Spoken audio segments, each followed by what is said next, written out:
for Execration, Chakno on that Kufra. Yan yung pinakahuling anchor nila eh.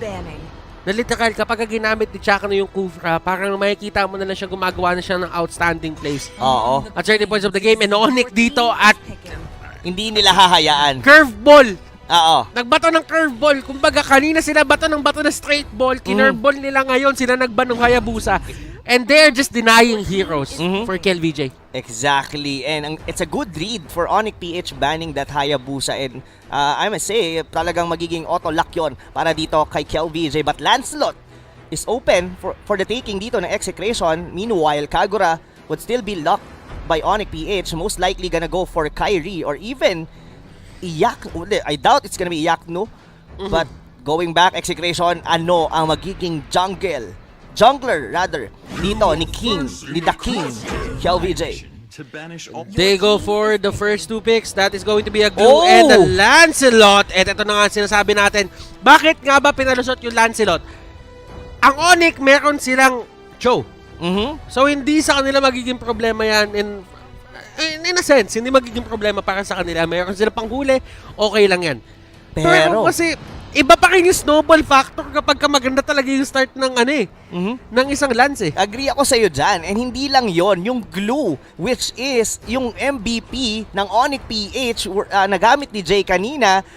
The question is, are they ready for this kind of lineup na ibabato sa kanila ng Execration? Kung papansinin mo ngayon dito sa 5 heroes ng Execration, they have the early advantage in terms of the Lancelot. This Harit would be their scaling hero. Kung sabayan, etong Lunox na to, talagang sasabay dito, even with the tanky members dito ng ONIC PH. But still, ONIC, they have a lot of burst potential in terms of damage and scaling as well with that Chango, with that Kagura, and we've seen Hate use this Claude. Game number 4, or rather, ang daming games niya dito sa series na to na Claude siya at talagang nagde-deliver. Wow! Eto Butters, masasabi ko, etong game 5 natin, ang hirap ma-determine kung sino ang posible or sinong mas nakakalamang in terms of the draft. They have their own winning conditions.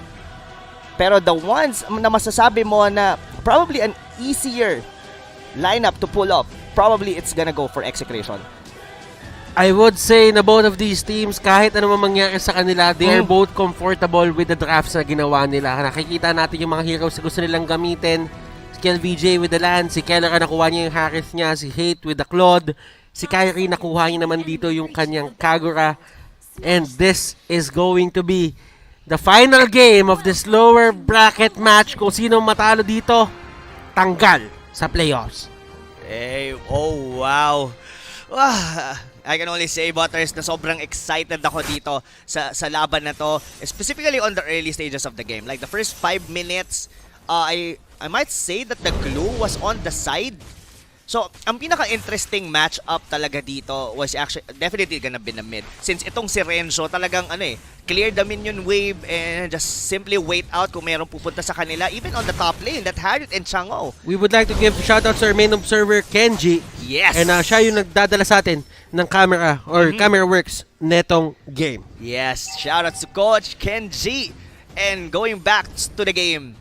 So, paano ba magpa-pan out to? So sabihin na natin, it goes, unang mag-level 4 dito, I might say that Execration, yung mas capable in going into early game, like probably getting the first turtle since nasa kanila yung Lancelot. And we've seen Hate being very patient talaga dito sa kanyang Claude na talagang hinihintay niya lang yung right time, or kung hindi man sila makakalamang, he would definitely just farm all the way up until the late game. ONIC, unti-unti nila kinukuha yung mga level 4 ultimates nila. Iyakno, ang surprising para sa akin, he is at level 3. And nauna mag-level sa kanya si Kellera. And Kellera mukhang mas nagiging aggressive siya eh. Eto Max, mahuhuli nga dito si Hate. Unti-unti niyang, sabihin natin hahakasin kahit papano. Etong si Hate para kahit papano ay mapaalis siya. And alam mo, iniisip ko nga ngayon eh. Si Hate kalaban niya Execration at nasa laglagan sila. Oo nga eh. Parang ang hirap isipin or rather tanggapin. Pero it has to happen at some point talaga, Butters. Pero right at this point, KLVJ, Execration, I don't, alam mo, I don't think na ONIC pwede silang pumilit dito sa turtle kasi Lancelot yan eh. Yes, pero nagamit na rito ni KLVJ yung Phantom Execution. Retribution would be ready in a while. Oh! Uy, kamuntikan na naman! Muntikan talaga yung flame shot na yon. Kailangan mag-ingat ng execration with those kinds of flame shot na magagaling from Kyrie. Pero yung talon dito ni KLVJ medyo nag-alangan.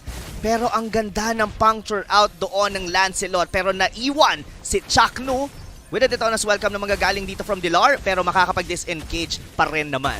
And kamuntikan na doon si Lance. And actually, ang ganda ng effort ni Kyrie. Kasi, kung hindi niya ginawa yung play na yon, that could have been a free, sabihin natin, buff para kay Lance.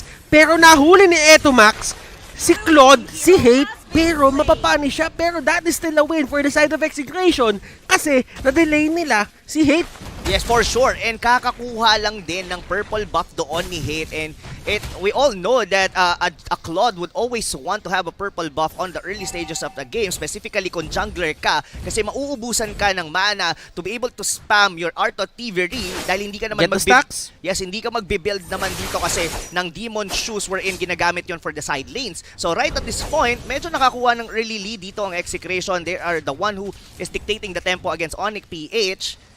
Pero still, we are on the even ball game, Butters, dahil wala pa naman nakakabasag dito ng Torre. Lancelot, ito talaga yun eh. Kailangan nating pansinin ang mga galawan dito ni KLVJ dahil that would definitely make a lot of difference dito sa laro na to. Kailangan niyang maging on point, specifically with dodging skills, using his Thorn Rose and yung mga puncture niya. Nagawa niya yun kanina, nakataka siya. KLVJ, I can say, Butters, is in the zone sa Game 5. Pwede natin sabihin yan. And right now, Raptor Machetes left and right. Binato dito si Renjo kay Etomax. Pero Etomax with enough amount of damage and I think they can take si Dilar down. Wow, they got 2 kills across the map, Butters, from the top lane. Si Iakno, tas sa may bottom lane si Dilar. Yung pillar ng ONIC PH natumba at 4 minutes in. Ngayon, libre kay KLVJ na masecure na naman yung susunod na turtle. And still, this just like Game 4, Execration is with a commanding lead. Pero nagiging patient ang ONIC PH dito and even Hate, hindi siya basta-bastang nagre-react sa mga ginagawang, sa aggression na ginagawa dito ng Execration. It's all about patience. And kailangan gawin ng Execration to unti-unti. Kailangan din nila pala kasi si Kellera. Pero Jay, with the kick, si Etomax yung mahanap niya. Renjo, nag-ultimate lang siya. Left, right lang yung ginagawa nila. And ito yung pinagkaiba ng Execration sa ONIC. Yung ONIC kanina, ginamit nila yung glue as a tank. Yung Execration, ginamit nila ngayon si Renjo bilang glue. Exactly. And si Iakno ay mahuli ng Phantom Execution. Pero kung iisipin mo kasi, Butters, yung sipa na yun ni Jay, it didn't make a sense kasi hindi nila maburst down talaga doon si Etomax given that's my order of brilliance and the only one na pwedeng sumama sa kanya doon was the Kagura from Kyrie. And hindi pa enough yung damage nila doon at na-pick off na naman si Iakno sa may top lane. And look at the glue doon ni Renzo. Talagang para na siyang Malayurinos din. Kinakat niya na yung minion wave dito ng ONIC PH. And slowly, Execration are getting ahead on this game. And eto yung plano talaga nila eh. Mid-game centric sila. Sila yung maghahari ng mid-game. Kailangan nila antayin si Kellera para makuha niya yung items niya at siya magdadala ng ulam pagdating ng late game. At kung papasin mo, naka-mystery shop dito si Kellera, tapos may 2 kill pa siya. Talk about a better combination and a better start for the side of Execration. Napakaganda na ito ginagawa niya. Si Chakno sinipa niya, pero I think Jay has the Shunpo at makakatakas naman siya. Na-force yung retribution doon ni KLVJ with Dilar in that barracks. But once again, another pick-off from the top lane and that's gonna be Kyrie at this point. At hindi na nagmamatter ngayon kung nagamit yung retribution na yon kanina at hindi napatay doon si Dilar dahil magre-respawn na naman yung susunod na turtle. Kuha dito ni KLVJ yung kanyang purple buff. And Butter, 6 minutes in, halos lahat ng gusto mong mangyari sa team nyo ay nangyayari ngayon sa Execration. Getting objective after objective and even kills. But you cannot take them out of the equation. Ganito din yung nangyari ng game number 4. At ito na nga sinasabi natin na Etomax dito. Nahuli. He has the flicker. Mag-flicker at siya. Pero yung turtle, makukuha nila KLVJ. Wala tayong magagawa. Walang magagawa inside ng ONIC dyan. Kasi unang-una, yan talaga yung isang innate strike kapag kumuha ka ng isang Lancelot. malakas kayo in terms of objectives, yun yan overturn, tinalay sila Kelra, pero hindi sila makokontrol at hindi sila mati-take down nung skill na yun. Yes, but Butters, Kelra dito has been 3-0 doon sa may top lane plus nabasag pa nila yung Torre doon. This Harit, hindi pa nga natin nakikita talaga literally na sumasayaw to its own Zaman Force. And isa yun sa magiging problema rito ng ONIC PH later on, specifically itong si Iyakno, dahil pwede na siyang pasukin sa may backlines. Yes, buo na yung kanyang Queens or yung Ice Queen wand, pero that is not enough to be able to hold down the aggression na meron ngayon ng Execration. And this is it. I think this is going to be the opening. Nakakailangan nila si Renjo ang nahuli. Pero sa totoo lang, napaka-tanky ni Renjo dito na hindi na din enough para sa kanila or para sa ONIC na gumamit ng kahit anong resources para lang mapigilan siya or ma-takedown siya. Alam mo, ang pinaka-upside na lang dito for the side of hate bilang Claude, kapag ginamitan niya ng Art of Tubery si Glue, kapag naka-ultimate, 10 stacks agad. 10 stacks agad, pero you're just hoping for the best. Speaking of best, Blazing Duet dito ni Hate will be used to try to cancel the purple buff dito ni KLVJ. Naku! Or Rose will be there. Oh, Battle of the Junglers to, Butter. Sino ang mas mananaig? Dating team o itong bagong jungler ng Execration? Hate over KLVJ. And King KLVJ wins. That was a questionable play coming out from Hate. Kasi sa totoo lang, he had no business going there. And at the same time, meron siyang buff, orange buff dun sa may taas. If only gusto niya kunin yung buff na yon. That could have been a deny play para hindi that could have been a risky play para sabihin na lang natin na hindi makuha yung orange buff ng Lancelot at hindi niya ma-deal yung maximum damage potential niya without the orange buff. Yes, that might be very questionable for the side of ONIC PH. It could have been, parang may part ngayon for ONIC PH na nagre-rely ka na lang din talaga dito sa Claude, and from that pick-off, mas lalong napunta yung kalamangan dito for Execration. And oh no, Chaknu with the plays, sinipa na siya dito ni Jay. Blazing Duet, walang tatamaan bukod sa minion wave. And oh no, Butters! Mukhang ito na ang tamang posisyon, ang tamang oras para basagin ng ibaba o even take down the Lord. Ito na ang Zaman Force si Kelra. At ito si Jay, medyo may drift siyang ginawa doon. Pero tingnan mo Chakno! si Kyrie, tinakbak lahat. Chakno, eto Max. Kelra, hindi nila ipipilit. Si Renjo nandun sa may backline. Pwede siyang mag-penetrate pero hindi niya nagagawin. Now, this is Execration's time to probably end kung ano man yung nangyayari dito. Pwede nila antayin yung 12-minute mark para kunin yung Luminous Lord, or pwede nila kunin yung Lord ngayon at antayin mamaya-maya ng konti yung Luminous Lord na pagkaangat nun para tapusin na yung laro. Pero I feel mas magkakaroon ng extra or extra value para sa kanila na antayin na lang yung Luminous Lord. Yes. Para hindi na umabot ng late game. Yun nga iniiwasan nila dito eh. Or probably get a pick-off for ONIC PH na forced nila dito ang Order of Brilliance ni Eto Max. Still didn't manage to get a pick-off dito for Execration. And as for Execration, Kelra is already having most of the items na kailangan niya rito is already building on the Thunder Belt. Dahil buo niya na yung Holy Crystal, Feather of Heaven, and as well the Calamity Reaper. Execration, sila ang may malaking tsansa na makuha tong Lord, pero they are very disciplined. Ayaw nilang isugal na baka ma-steal dito ng ONIC PH, and like what you've mentioned, Butter, pero dito may sipang magaganap. And that was a great play from Jay. Kailangan dito ng ONIC kumuha ng mga maliliit na play na to, yung small victories, na kahit sabihin mo si Chakno lang yon, this is room for a breather. Yes. Para makahinga yung ONIC, kasi kanina pa talaga sila pinupuwersa ng Execration na lumabas sa comfort zone nila. Sa kung iisipin mo rito, Butters, ONIC PH, hindi pa sila nakakabasa Oy! ni isang Torre. Dilar, what a play! Dilar with a Detonas, welcome! Ang ganda ng ginawa doon, and this might be the turnaround na hinahanap ng ONIC. And Jay with the kick, Kelra, nandun sa may pinakaharap. Zaman Force, nagkakabatuhan na.